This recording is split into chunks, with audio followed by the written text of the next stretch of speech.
അല്ല എന്താ? ഒന്ന് കാണുന്നുണ്ട്, കുറച്ച് സംസാരിക്കാനും. ആ സ്കൂളിൻ്റെ അടുത്തുള്ള കഫേയിലേക്ക് വന്നാൽ പോരെ? അപ്പോ ഇത്രയും കാലം ഫോളോ ചെയ്യായിരുന്നു അല്ലേ? നീ എന്തിനാ പിന്നെയും വിളിച്ചോണ്ടിരിക്കണേ? എനിക്ക് പറയാനുള്ളത് ഞാൻ പറഞ്ഞു കഴിഞ്ഞു.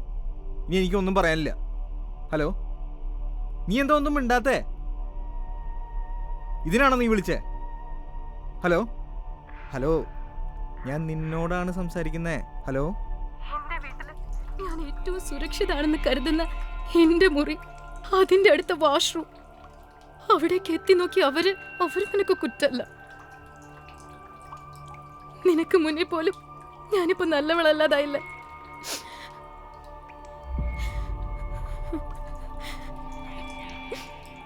നീ എന്തിനാ ഈ നശിക്കപ്പെട്ടവളെ സഹിക്കണേ?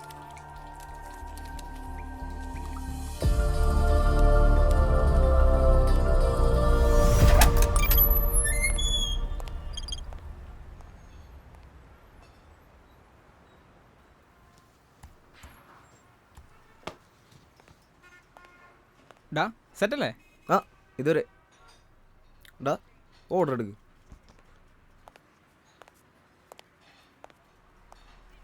അഞ്ച് മിനിറ്റ്, ഒരാളും കൂടി വരാനുണ്ട്. ഓക്കെ.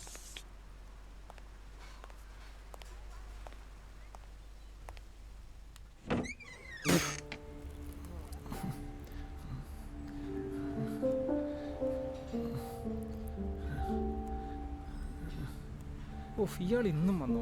എന്നും ഇയാളെ കൊണ്ട് ശല്യമാണല്ലോ. ഡോഡോ എഴുന്നേറ്റെ പോയേ. ഓരോ മരണങ്ങൾ രാവിലെ തന്നെ. പോയേ പോയേ.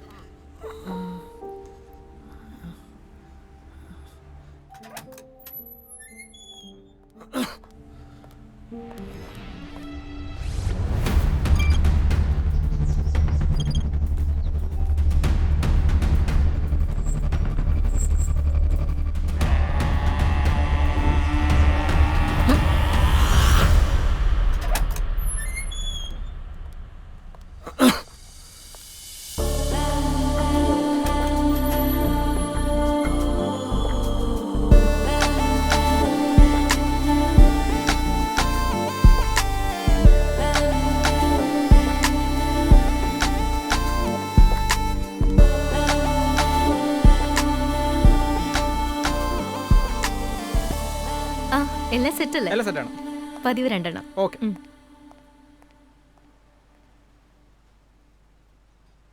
നീ വൈകിട്ട് ഫ്രീ അല്ലേ? നിന്നെ വീട്ടിൽ കൊണ്ടുപോയി വിടാനല്ലേ, വേറെ ഒന്നിനല്ലല്ലോ. ഇവിടത്തെ വീട്ടിക്കാ, അല്ലാതെ നാട്ടിക്കൊന്നുമല്ല. നീ എന്താ വിചാരിച്ചേ? ഈ സ്കൂൾ വിട്ട് കഴിഞ്ഞാൽ കുട്ടികളെ വീട്ടിൽ കൊണ്ടുവിടുന്ന ഡ്രൈവറാണ് ഞാനെന്നോ? ശരി, ഇനി അതിന്റെ പേരിൽ പ്രശ്നമൊന്നും വേണ്ട.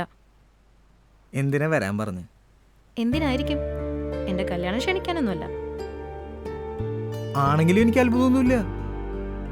ഒരു കാര്യമില്ലാതെ ഇടയ്ക്കിടയ്ക്ക് എന്നെ ഇട്ടെറിഞ്ഞു പോകുന്നുള്ളല്ലേ നീ? നീ പണ്ടത്തെക്കാളും സ്മാർട്ടായി, കുറച്ച് മെച്യൂരിറ്റി കാണുന്നുണ്ട് ഫേസിൽ. ആണോ? അത് നീ എന്നെ ഇട്ടിട്ട് പോയില്ലേ? ആ സമയം കൊണ്ടുണ്ടായ കുറച്ച് നല്ല മാറ്റങ്ങളാ.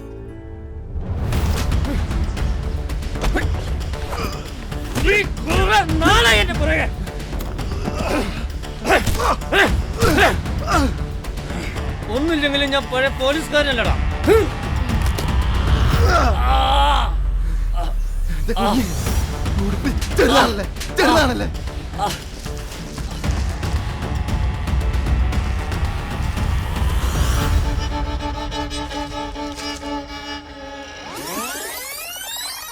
എൻ്റെ ആ പഴയ നാടും ചെറിയ ജീവിതവും നാട്ടിൻപുറത്തുനിന്ന് വന്നപ്പോൾ എന്നെ മാറ്റിയെടുത്തതും ടീച്ചറാക്കിയതും എല്ലാം നീയായിരുന്നു. പിന്നീട് നഷ്ടപ്പെട്ടു പോയവരിൽ നീയും ഉൾപ്പെട്ടു. പിന്നെ നിന്റെ സെൽഫിഷ്നെസ്സും ദേഷ്യമൊക്കെ ഞാനും അനുകരിക്കാൻ തുടങ്ങി. ഹാരി, ഇവിടെ വന്നിരിക്കേ. ചുരുങ്ങിയ കാലം കൊണ്ട് എന്നെ ഒരുപാട് പ്രാവശ്യം പ്രപ്പോസ് ചെയ്ത വ്യക്തിയാ. അതും ഇവിടെ വെച്ച്. അയ്യോ, നീ മോശക്കാരനാണെന്നോ കുഴപ്പക്കാരനാണെന്നോ അല്ല ഞാൻ ഉദ്ദേശിച്ചേ. ഒരു റീസണും ഇല്ലാതെ ആമ്പിള്ളേരെ വിട്ടേച്ചു പോകുന്ന പെൺപിള്ളേരുടെ കൂട്ടത്തിൽ എന്തെങ്കിലും ഒന്ന് പറയണം തോന്നി, അത്ര തന്നെ. ശരി.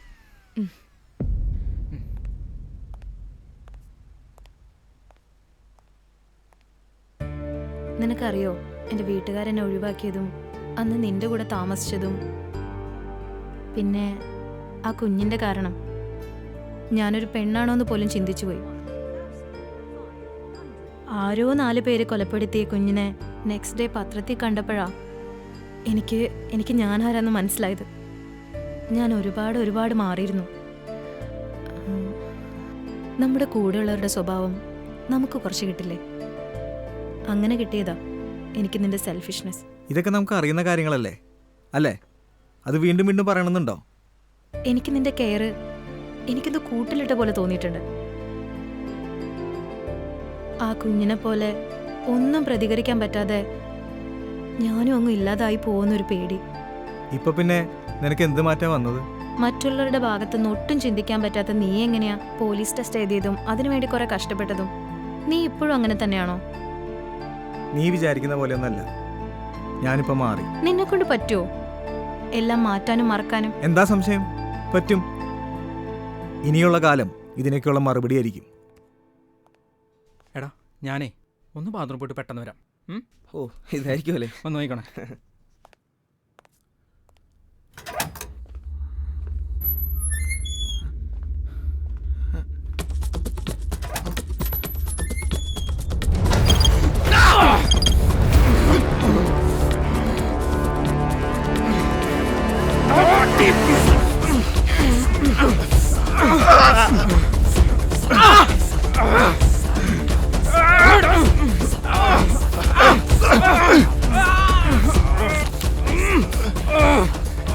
കുഞ്ഞിന് ഉടുപ്പ് ചെറുതാണല്ലേ?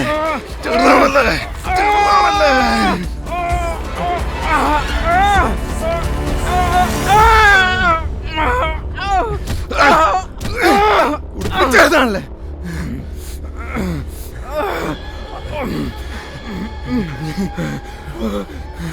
ഉടുപ്പ് ചെറുതാണല്ലേ?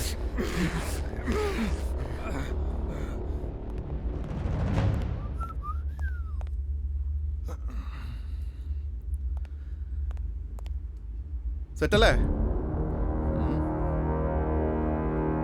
ആ ഇതുവരെ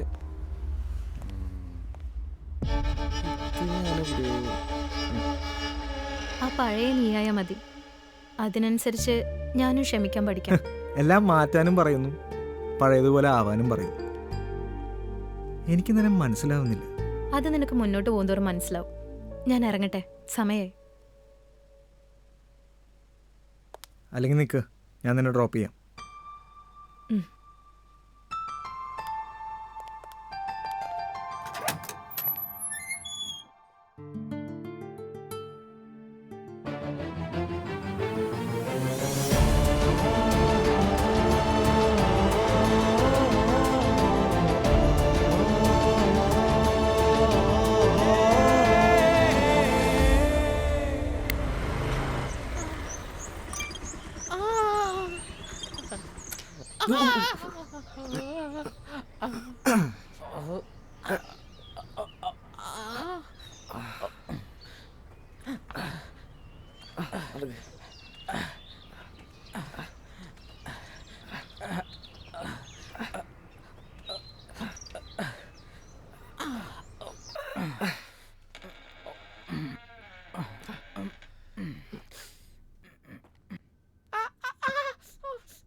ഇനിയിപ്പോ വീട്ടിൽ തന്നെ ഇരുന്നാ പോരെ? പെമ്പിള്ളേരൊക്കെയുള്ള ബാത്റൂം കഴിഞ്ഞു. ഒന്ന് പോടാ.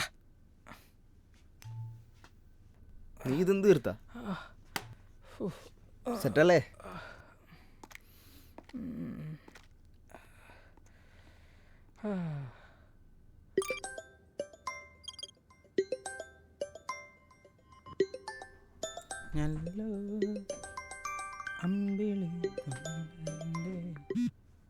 വോയിസ് കോള് 250, വീഡിയോ കോൾ ആണെങ്കിൽ 500.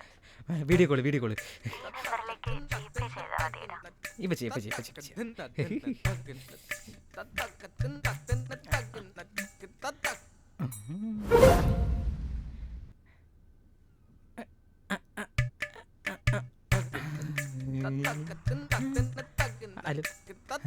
എടാ നിന്നെ ഫുള്ളായിട്ട് കാണുന്നില്ലല്ലോ.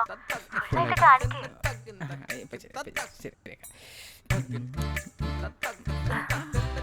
ഒന്ന് എഴുന്നേക്ക്.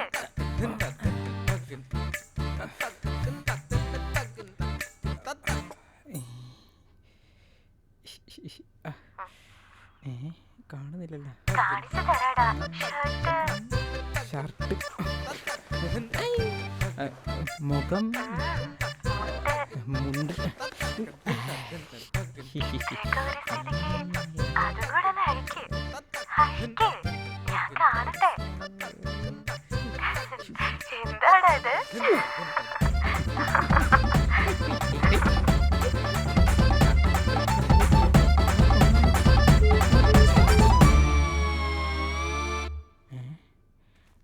പോയാ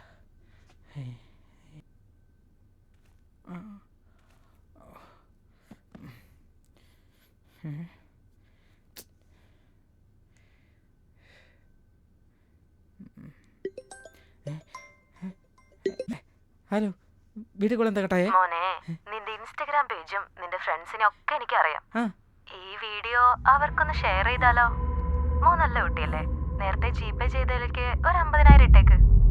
50,000? ആ, 50,000 തന്നെ. ഡിസ്കൗണ്ട് വല്ലതും? ഇതുപോലൊരുത്തനെ ഞാൻ കണ്ടിട്ടില്ല.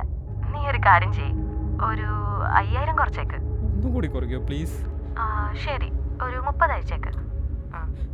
അതിന്റെ പകുതിയേ ഉള്ളൂ എൻ്റെ ശമ്പളം. ഇനി കുറയില്ല. പ്ലീസ് ഒന്ന് മനസ്സിലാക്കൂ. ശരി, എന്നാ അതിങ്ങ് അയച്ചേക്ക്. അത് ഞാൻ ചെലവാക്കി. അതൊന്നും എനിക്ക് അറിയേണ്ട ആവശ്യമില്ല. കുറച്ച് സമയം വേണം പ്ലീസ്. ഓക്കെ, 1 മണിക്കൂർ സമയം തരാം. ഓക്കെ ശരി, താങ്ക് യു ചേച്ചി.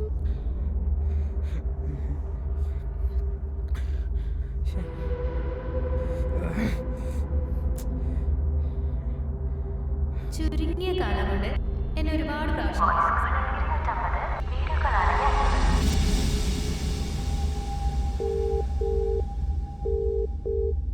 അമലേ, നീ ഒന്ന് പെട്ടെന്ന് വന്നേ. എന്താടാ അർജന്റാടാ, പെട്ടെന്ന് വാ. കാര്യം പറ. ആ, പെട്ടെന്ന് വാ.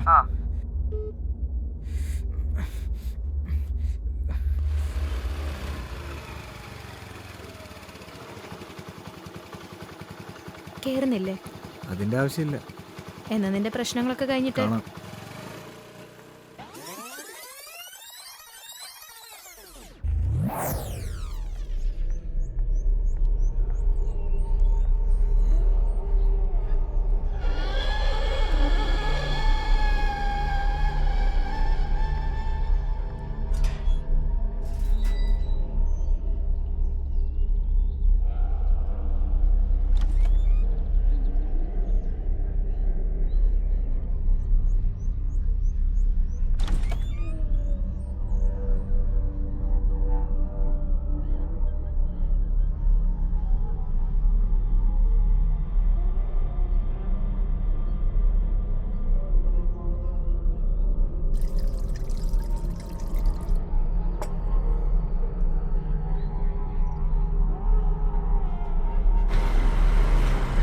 പെട്ടെന്ന് തിരിക്കടാ. എന്താടാ ഇങ്ങോട്ടാണ്?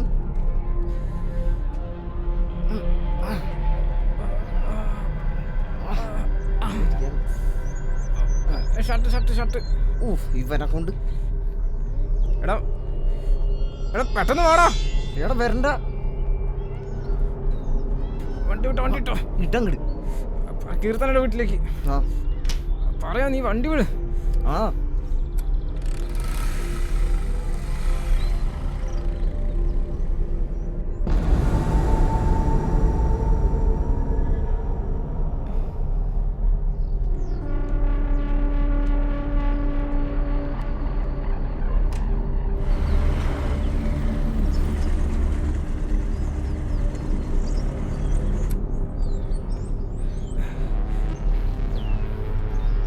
എന്താടാ കാര്യം? എടാ പുന്നാര മോളില്ലേ, അവള് നമ്മൾ വിചാരിച്ചോളൊന്നുമല്ല. അവൾക്ക് വേറെയും കുറെ പരിപാടികളുണ്ട്. നീ എങ്ങോട്ടാണ് കയറണ? അവിടെ ഗേറ്റ് ഉണ്ട്, അതിലേ കയറി. ആ,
ഭാസ്കർ ഒന്ന് വീട്ടിലേക്ക് വരൂ. നീ എന്തിനാ കരയുന്നേ? പ്ലീസ്, അത്യാവശ്യ. നീ കരയണ്ട, ഞാൻ വരാം.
കീർത്തന,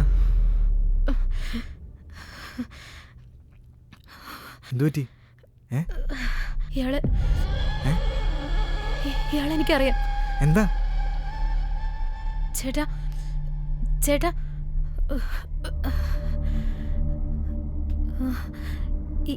ഇയാളാരാ? എനിക്ക് ഇയാളെ അറിയാം. എങ്ങനെ?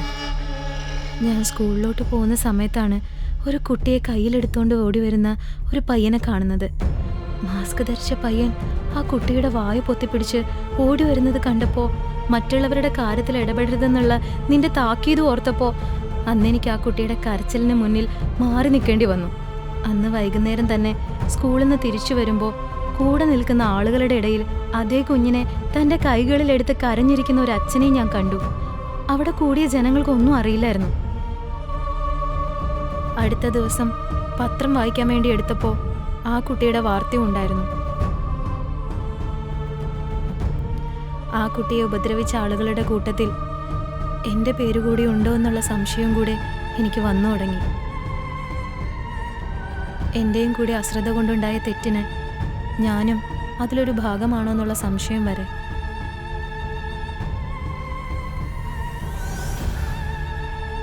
നീ എന്തിനാ എന്നോട് വരാൻ പറഞ്ഞു?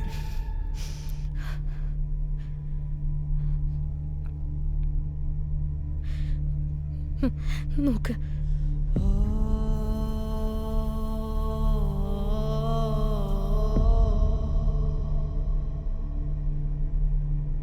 ഇതുപോലെ ടാറ്റു വേഷം കെട്ടിലൊക്കെ ആയിട്ട് കണ്ണി കണ്ടവരെ മുമ്പിൽ കൂടെ അഴിഞ്ഞാടി നടന്നല്ലേ ഇതല്ല ഇതിനപ്പുറം സംഭവിക്കും.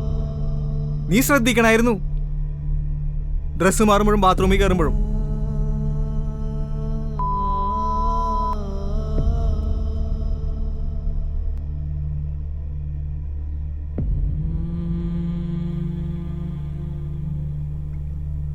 ഹലോ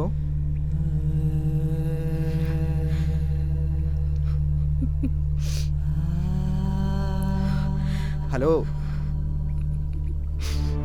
എന്റെ വീട്ടില് ഞാൻ ഏറ്റവും സുരക്ഷിത എന്ന് കരുതുന്ന എന്റെ മുറി, അതിന്റെ അടുത്ത വാഷ്റൂം, അവിടേക്ക് എത്തി നോക്കി അവര് നിനക്ക് കുറ്റല്ല.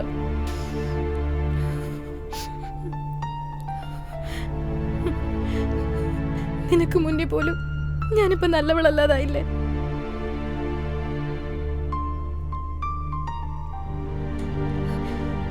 നീ എന്തിനായി നശിക്കപ്പെട്ടവളെ സഹിക്കുന്നെ?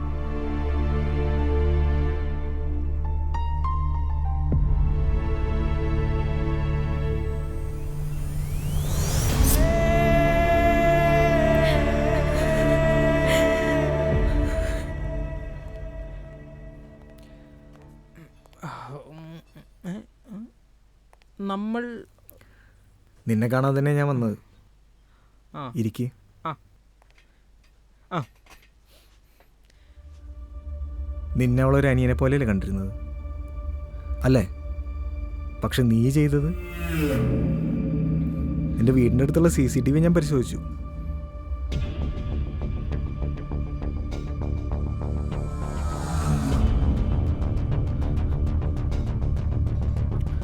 നടക്കാൻ പോലും വയ്യാത്ത നീ ജനലേക്കൂടെ കയറിയിട്ട് ആ വീഡിയോ എടുത്തിട്ട് നിന്നെ ഞാനൊന്ന് ചെയ്യാതെ വിടുന്നത് നീ ഉപദ്രവിച്ച ആളിന്ന് ജീവനോടെ ഇല്ലാത്തതുകൊണ്ടാണ്.